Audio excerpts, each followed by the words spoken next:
And you get there with great teams, with great leaders, and great partners, and people who help train and build careers, because this was not just about creating jobs. This was about building careers and transforming lives. And people like Lewis King and Summit Academy were a central point of making that happen. Lewis?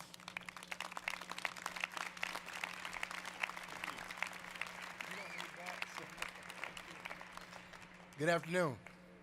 I want to thank all my partners in bringing this vision to life. I'm a guy, grew up in Florida since the 4th grade, been a Minnesota Viking fan back to the days of Joe Captain. So to be standing here today is a little boy's dream. You know, I want to take a minute to talk about something that's really at the core of this. And my friend said it a minute ago, changing lives. The governor dubbed this place the People's Stadium. And I want to talk about the people for a minute, because the people on the stage, beginning with the legislature, adopted a provision called an employment assistance firm. And that employment assistance firm made us partners with the Stadium Authority and the Vikings to go out and recruit people so that we could train them to be prepared to take advantage of the opportunities afforded by historical building. Therefore, we reached, not only did we beat the 32%, the 36% is unparalleled. But it doesn't stop there. We continue to partner with Ted and Michelle and Alex Tittle and Kevin Warren to go out and find Doug Thornton and SMG, a company that will come in and operate the stadium and get it also. And then they hired Aramark, and that company too understands commitment to this community.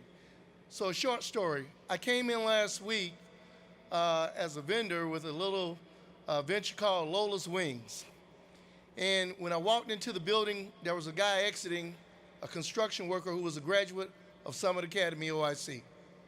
When I got to the door, there were 2 people sitting there who'd been hired and trained at our facility to work for Monterey Security, which is a minority firm out of Chicago. By the time we took the tour and came down, there was another construction worker from Summit.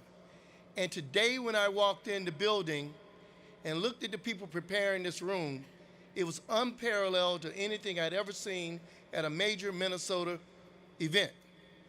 The people from across the street, the Somali community was here.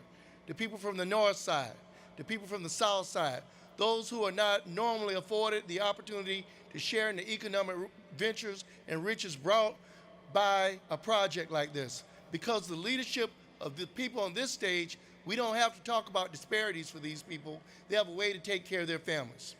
And now this is not the end of the game. The $245 million is just the beginning.